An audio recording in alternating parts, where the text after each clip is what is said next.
You don't have to be extra super duper smart. You just have to have the willingness to learn, the willingness to make mistake, and just pick up from where you make your mistake and carry on.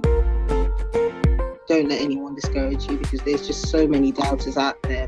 Prove the doubters wrong, because that's the only way you can be the best of who you can be. The face of engineering is changing and evolving, but who are the faces behind it, and more specifically, the women? Let us take you on a journey of an exciting career that celebrates success and embraces failure.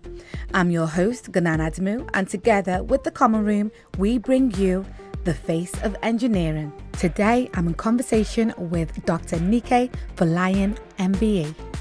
My name is Dr Nike Folayan MBE. Fantastic. So that was hard.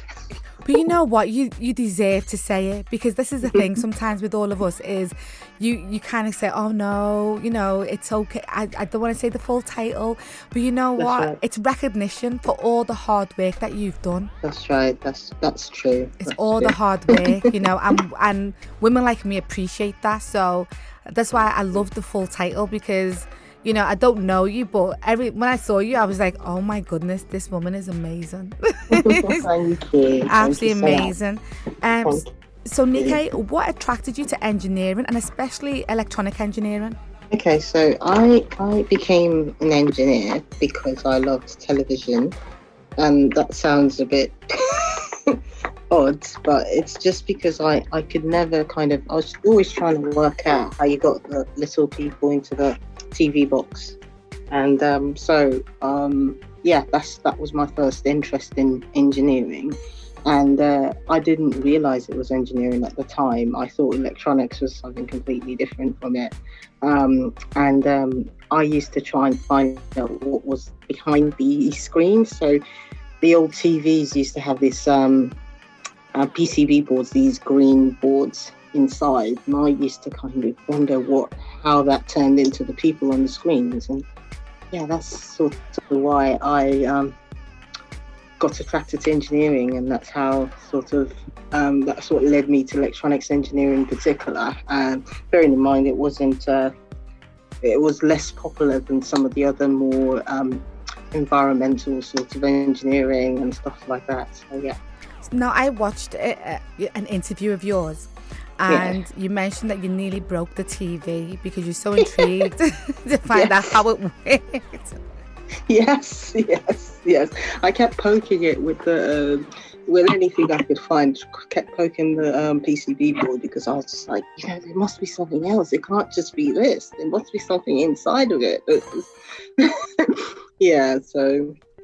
I've always been that sort of person, to be honest, kind of curious and not breaking lots of things. Never fixed any, but broke lots of things.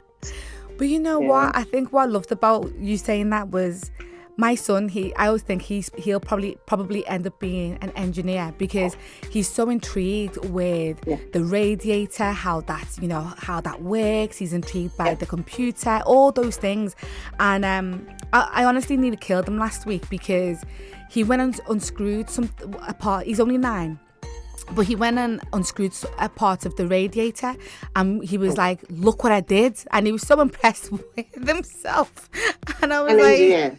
That's definitely an engineer. I mean, just accept it now. Because... Oh, Nike, I was like...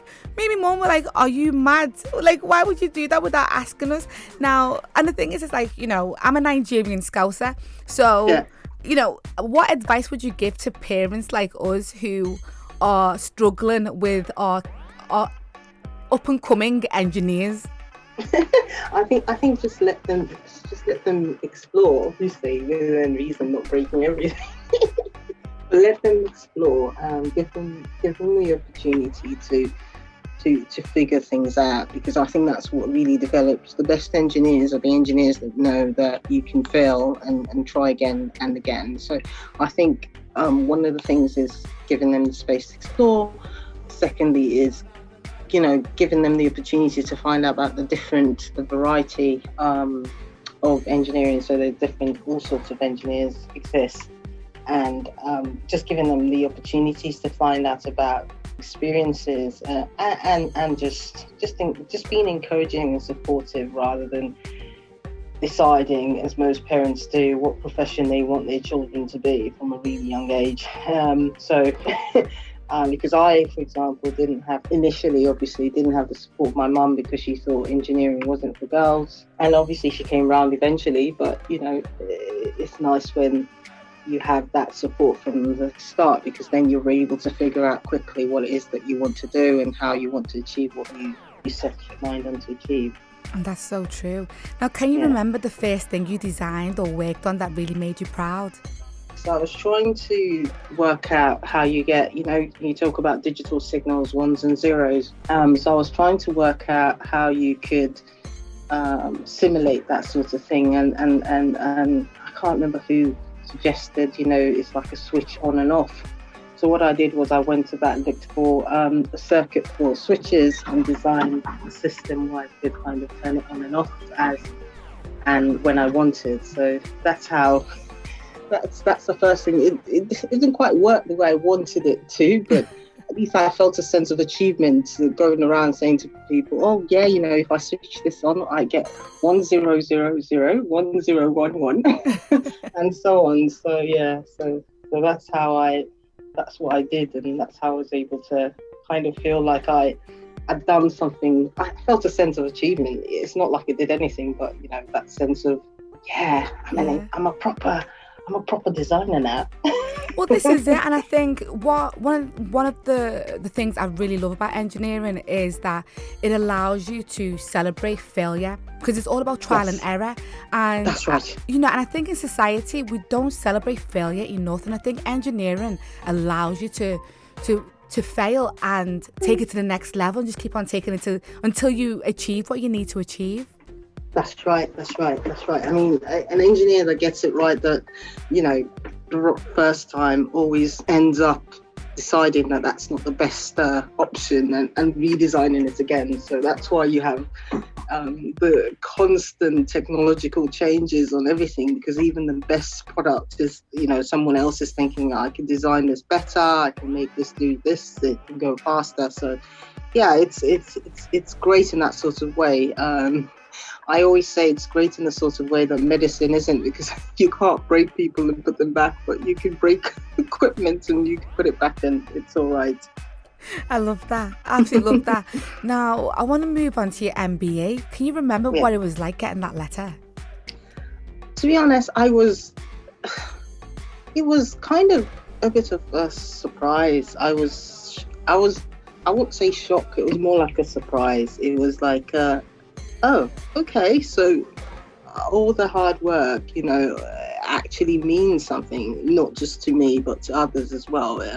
And to be honest, I personally saw it as an achievement for the organisation more so than myself, because there's just so many people in the background doing all the hard work. And one being my brother Ollie, that we started the organisation together. It just felt like a sense of okay, we worked really hard, and people started to notice.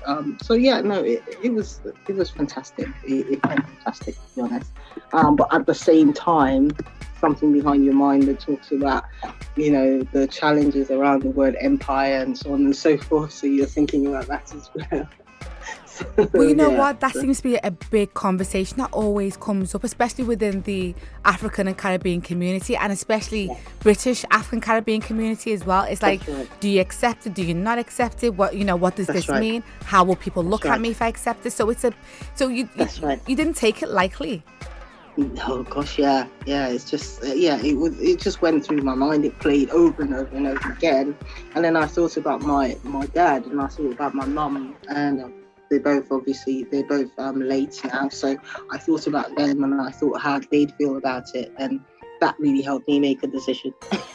Because ultimately they worked really hard to get us to where we are today. So they kind of take priority over it's a lot true. of other things. Yeah. It's so true.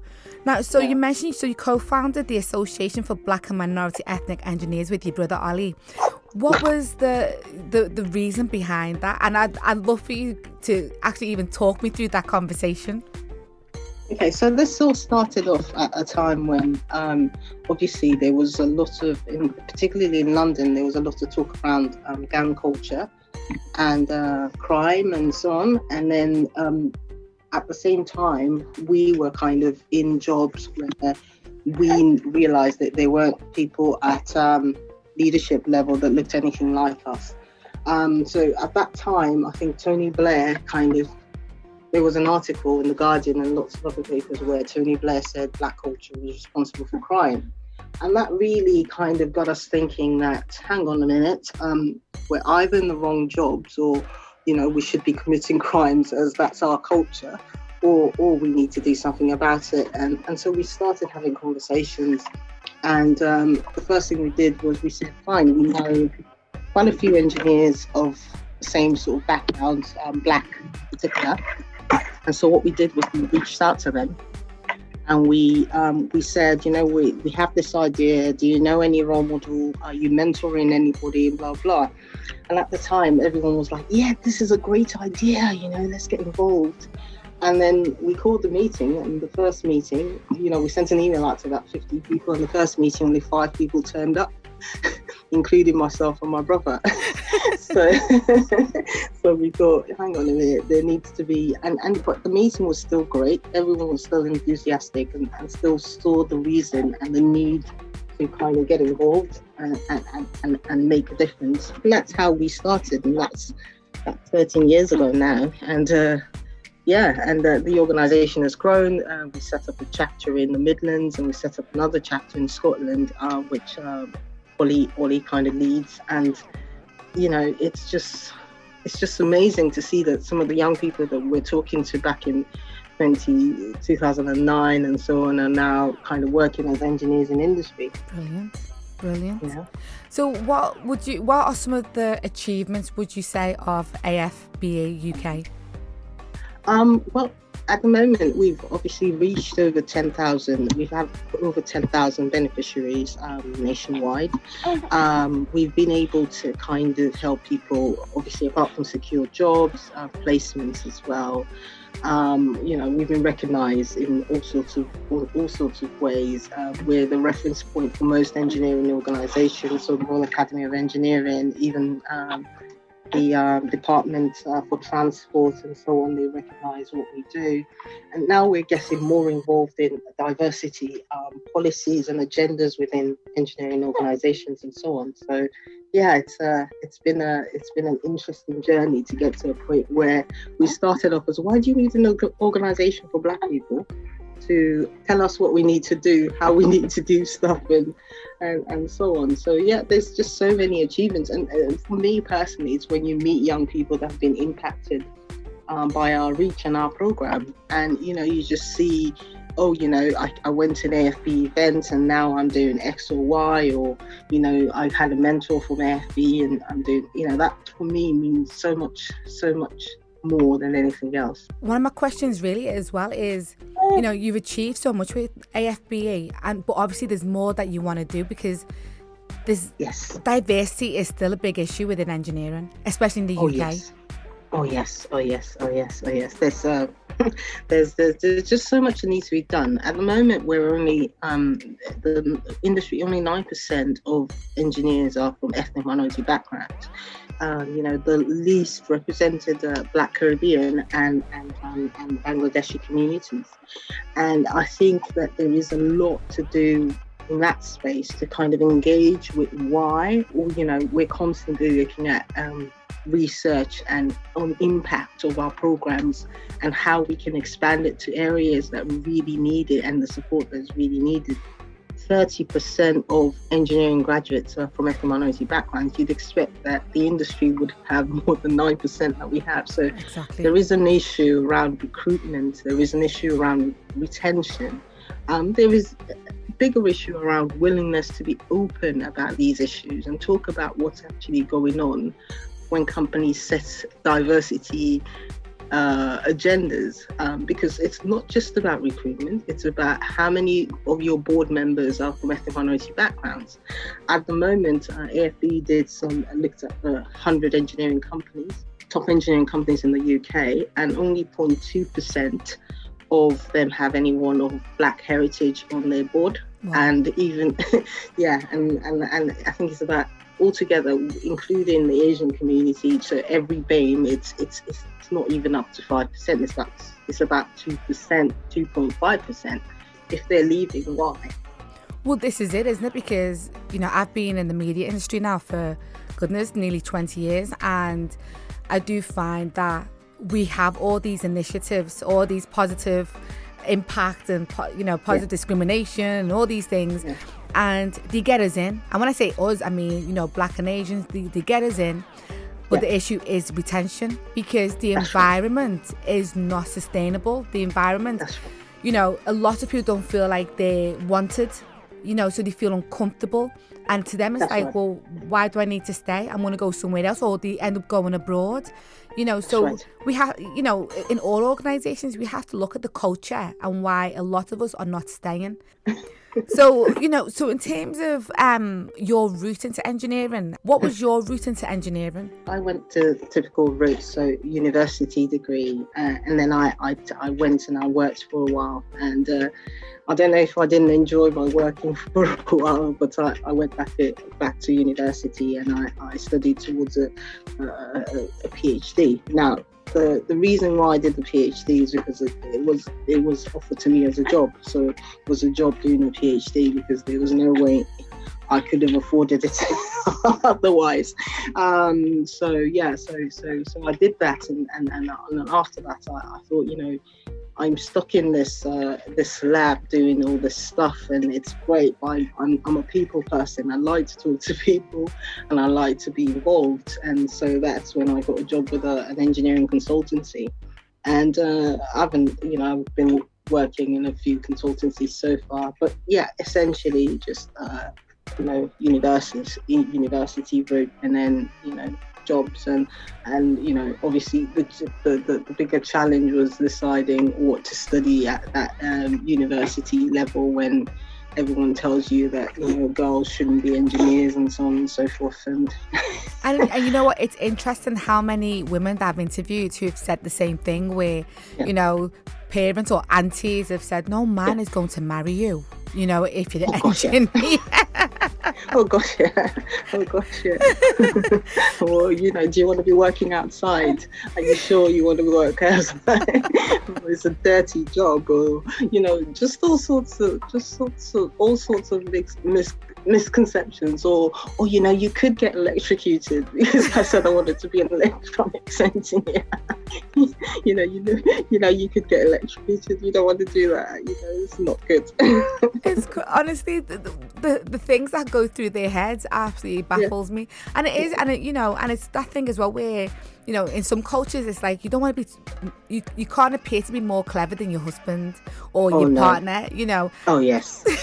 It's like, it's a thing that you don't.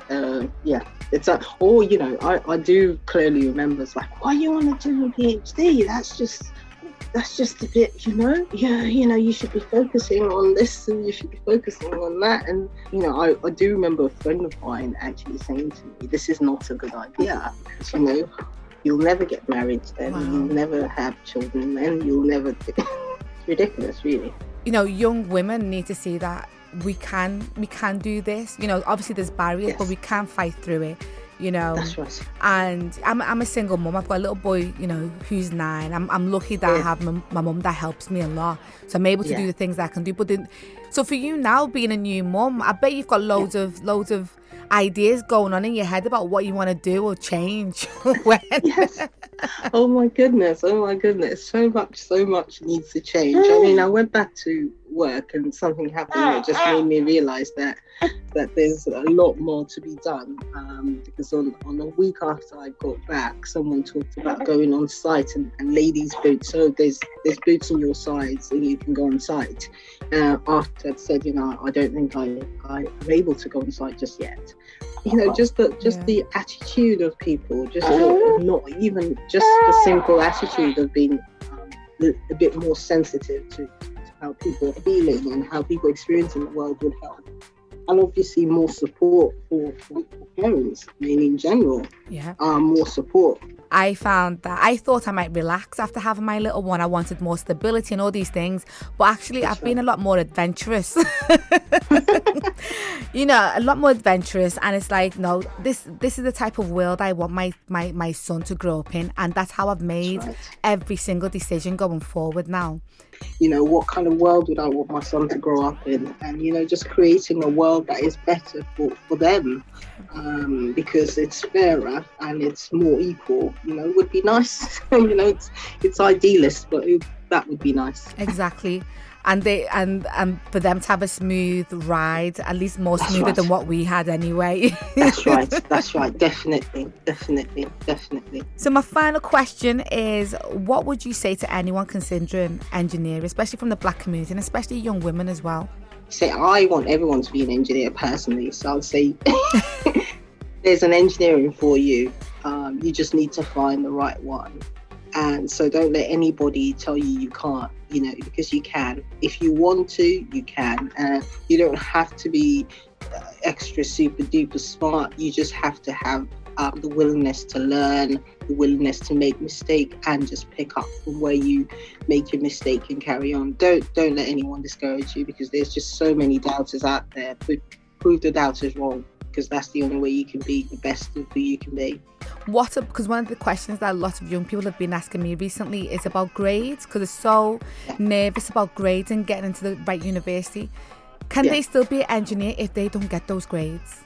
They can. One, there's the apprenticeship route, but also more recently, the industry in general has been talking about this snobbery, this grade snobbery, because personally, I found that sometimes, the people with the best grades are not the most practical when it comes to actually doing things and logic and so on and so forth. So I think there's a space there for our industry to kind of look at how we kind of bring people in, and even universities, the way that they bring people in and the way subjects are taught, because that's the main thing.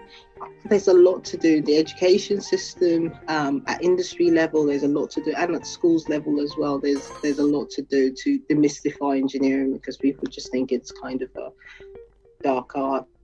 Brilliant. That only a few people know about, and it isn't. So where can people go for more information in regards to AFBE?